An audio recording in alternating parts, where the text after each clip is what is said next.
روز قیامت۔ زمین کے سینے پر ایک سلوٹ بھی باقی نہ رہی تھی۔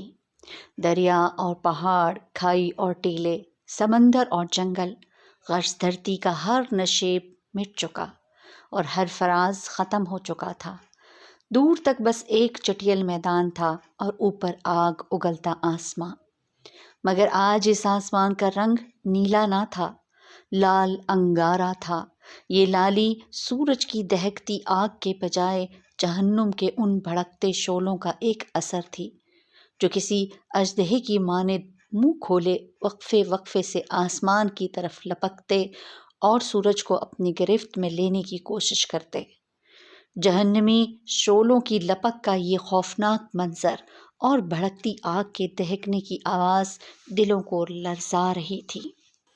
لرزتے ہوئے یہ دل مجرموں کے دل تھے، یہ غافلوں، متکبروں، ظالموں، قاتلوں اور سرکشوں کے دل تھے۔ یہ زمین کے فرعونوں اور جباروں کے دل تھے، یہ اپنے دور کے خداؤں اور زمانے کے ناخداؤں کے دل تھے۔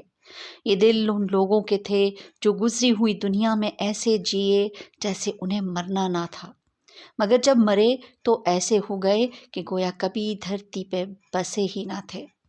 یہ خدا کی بادشاہی میں خدا کو نظر انداز کر کے جینے والوں کے دل تھے۔ یہ مخلوق خدا اپنی خدائی قائم کرنے والوں کے دل تھے۔ یہ انسانوں کے درد اور خدا کی یاد سے خالی دل تھے۔ سو آج وہ دن شروع ہو گیا جب ان غافل دلوں کو جہنم کے بھڑکتے شعلوں اور ختم نہ ہونے والے عذابوں کی غذا بن جانا تھا۔ وہ عذاب جو اپنی بھوک مٹانے کے لیے پتھروں اور ان پتھر دلوں کے منتظر تھے۔ آج ان عذابوں کا یوم العید تھا کہ ان کی ازلی بھوک مٹنے والی تھی۔ ان عذابوں کے خوف سے خدا کے یہ مجرم کسی پناہ کی تلاش میں بھاگتے پھر رہے تھے، مگر اس میدان حشر میں کیسی پناہ اور کون سی عافیت۔ ہر جگہ آفت، مصیبت اور سختی تھی، اور ان پتھر دل مجرموں کی ختم نہ ہونے والی بدبختی تھی۔ خبر نہیں اس حال میں کتنے برس، کتنی صدیاں گزر چکی ہیں۔ یہ حشر کا میدان اور قیامت کا دن ہے۔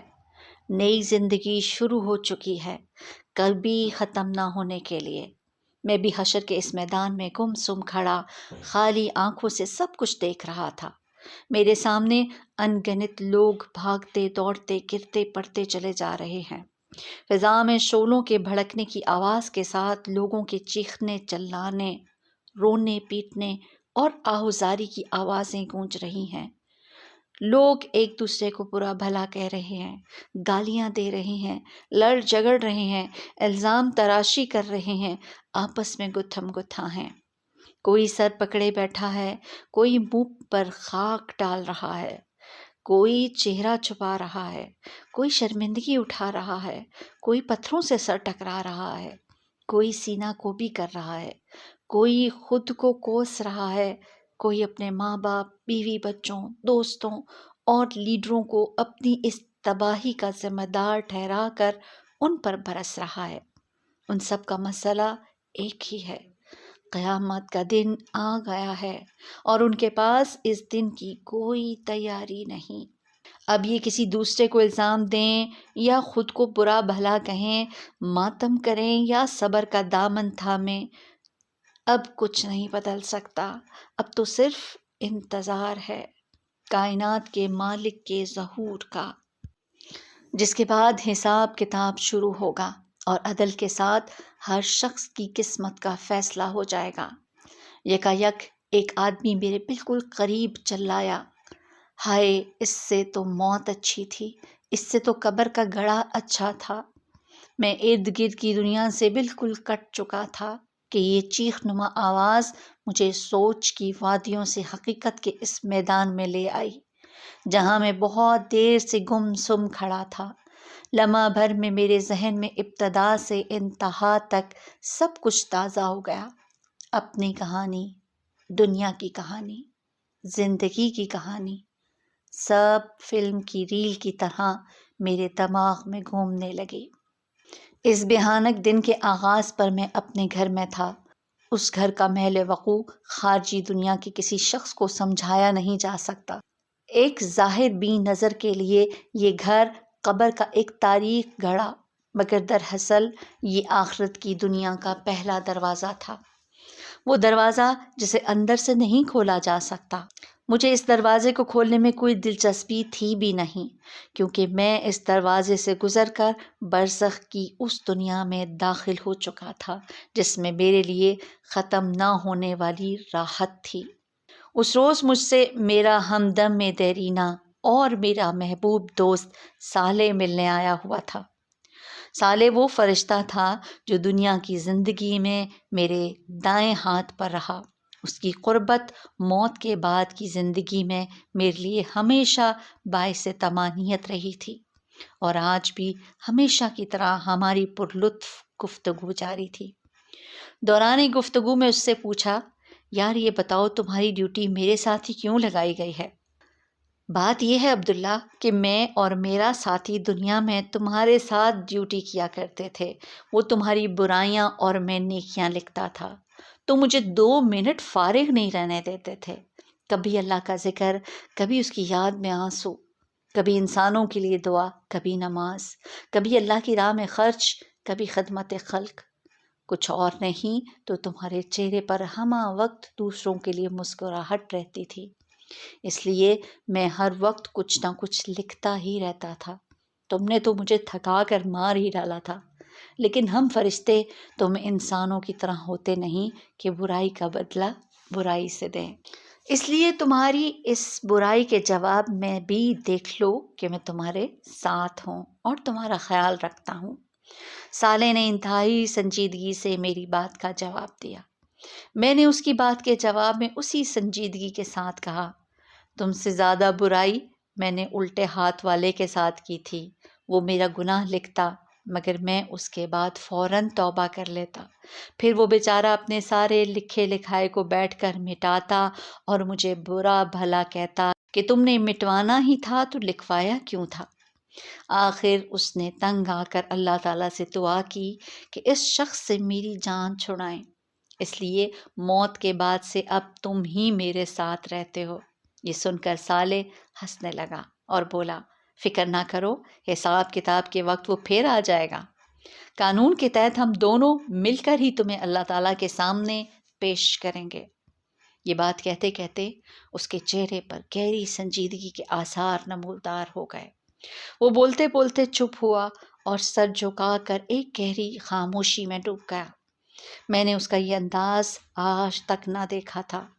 چند لمحوں بعد اس نے سر اٹھایا تو اس کے چہرے سے ہمیشہ رہنے والی شگفتگی اور مسکراہٹ رخصت ہو چکی تھی، اس کی جگہ خوف اور حزن کے سایوں نے لے لی تھی۔ مجھے دیکھ کر وہ مسکرانے کی ناکام کوشش کرتے ہوئے بولا، عبداللہ، اسرائیل کو حکم مل چکا ہے، خدا کا وعدہ پورا ہونے کا وقت آ گیا ہے، اہل زمین کی مہلت ختم ہو گئی ہے، تم کچھ عرصے مزید برزخ کے اس پردے میں خدا کی رحمتوں کے سائے میں رہو گے، مگر میں اب رخصت ہو رہا ہوں۔ اب میں تم سے اس وقت ملوں گا جب زندگی شروع ہوگی، تمہاری آنکھ کھلے گی تو قیامت کا دن شروع ہو چکا ہوگا، میں اس روز تم سے دوبارہ ملوں گا۔ زندگی کے ہنگامے جاری تھے، بازاروں میں وہی چہل پہل اور گہما گہمی تھی۔ New York, Los Angeles, London, Paris, Shanghai, Delhi, Moscow, Karachi, Lahore, ہر جگہ رونق میلے لگے ہوئے تھے۔ رات کو دن کر دینے والی سیلابی روشنیوں میں 20-20 کرکٹ میچ اور فٹ بال ورلڈ کپ کے مقابلے، ان کو دیکھتے اور تالیاں بجاتے تماشائی۔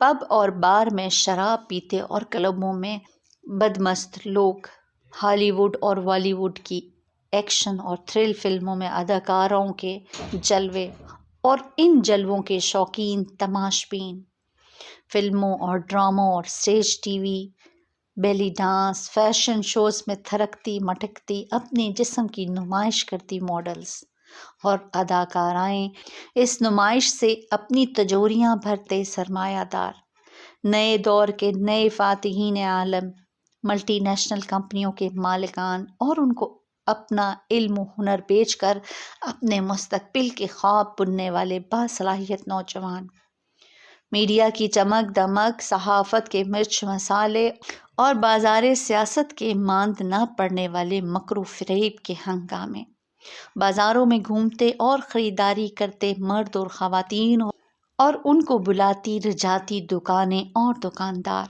عمرہ کے عشرت قدوں میں گونجتے ساز و آواز، غربا کے جھونپڑوں میں فقر و افلاس، شادیوں کی تقریبات میں خوشی کے نغمے، جنازوں اور ہسپتالوں میں غم و الم کے سائے، خدا کے نام پر اپنے مفادات کا تحفظ کرتے اہل مذہب، غریبوں اور ان کے مسائل سے ہمیشہ کی طرح بے نیاز اہل ثروت، کرپشن کی ناپاک کمائی سے اپنی جیبیں بھرتے سرکاری ملازم اور ملاوٹ اور ذخیرہ اندوزی سے اپنی تجوریاں بھرتے ہوئے حرام خور تاجر، عوام کا استحصال کرتے اہل اقتدار اور دنیا پر اپنا غلبہ قائم رکھنے کے منصوبے بناتی سپر پاورز، سب اپنے اپنے مشغلوں اور کاموں میں مگن تھے۔ اہل زمین جو ہمیشہ سے کرتے آئے تھے وہی کر رہے تھے، ظلم اور فساد کی داستانیں، دھوکہ اور فریب کی کہانیاں، حرص و ہوس کی دوڑ، غفلت اور سرکشی کے رویے، خدا اور آخرت فراموشی، سیاسی ہنگامے، معاشی جدوجہد، مذہبی جھگڑے، طبقاتی کشمکش، ہر چیز ہمیشہ کی طرح جاری تھی۔ پیغمبر تو صدیوں پہلے آنے بند ہو گئے تھے۔ ایگریکلچرل ایج انڈسٹریل ایج سے بدلی، انڈسٹریل ایج انفارمیشن ایج سے، مگر انسانی رویے نہیں بدلے، ان کے غم بھی نہیں بدلے، وہی کاروبار اور روزگار کی پریشانیاں، وہی عشق و محبت کی ناکامیاں، وہی موت اور بیماری کے مسائل۔ اس وقت بھی انسانوں کے ہاں ہر غم تھا سوائے غم آخرت کے، ہر خوف تھا سوائے خدا کے خوف کے۔ آسمان کی آنکھ یہ دیکھ رہی تھی کہ خدا کی زمین کو ظلم و فساد سے بھر دینے والا انسان اب دھرتی کا ناقابل برداشت بوجھ بن گیا ہے، سو انسان کو بار بار ہلایا گیا۔ نبی آخر الزماں کی پیشن گوئیاں پوری ہونے لگیں، ننگے پاؤں بکریاں چرانے والے عربوں نے دنیا کی بلند ترین عمارتیں بنا لیں، مگر انسانیت ہوش میں نہیں آئی۔ نوح کے تیسرے بیٹے یافس کی اولاد یعنی یاجوج ماجوج کی نسل دنیا کے پھاٹکوں کی مالک بن گئی۔ عظمت کی ہر بلندی سے نیچے یاجوج و ماجوج ساکنان دنیا پر یلغار کرنے لگے۔ برطانیہ، روس، امریکہ اور چین ایک کے بعد ایک دنیا کے اقتدار کی مسند پر فائز ہوتے گئے۔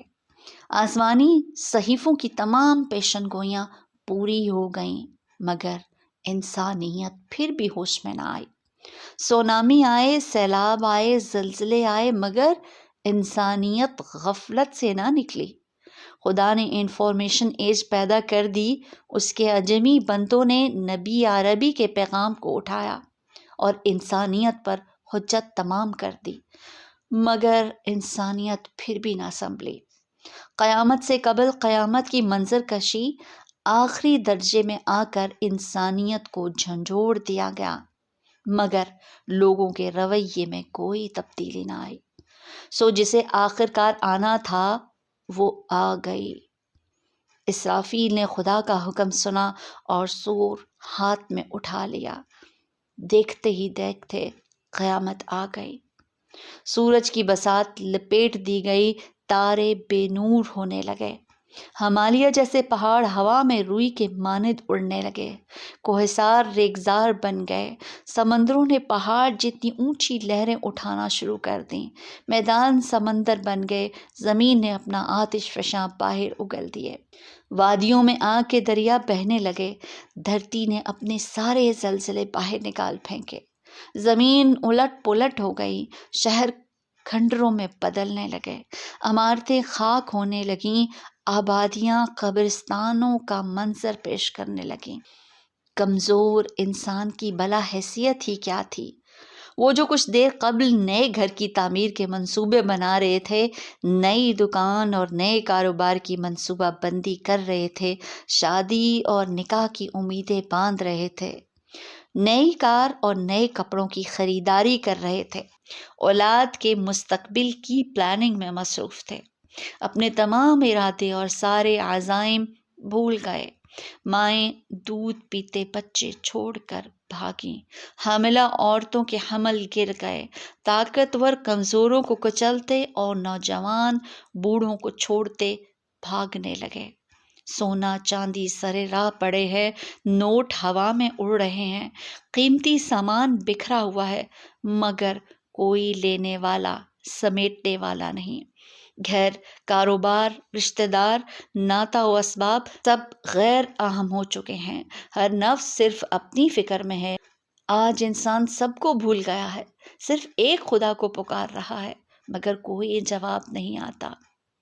دہریے اور ملحد بھی نام خدا کی دہائی دے رہے ہیں، مگر کوئی جائے عافیت نظر نہیں آتی۔ بربادی کے سائے پیچھا نہیں چھوڑ رہے، موت ہر جگہ تعاقب کر رہی ہے، مصیبت نے ہر طرف سے گھیر لیا ہے۔ آخر کار زندگی موت سے شکست کھا گئی، زندگی ختم ہو گئی، مگر اس لیے کہ زندگی کو اب شروع ہونا تھا۔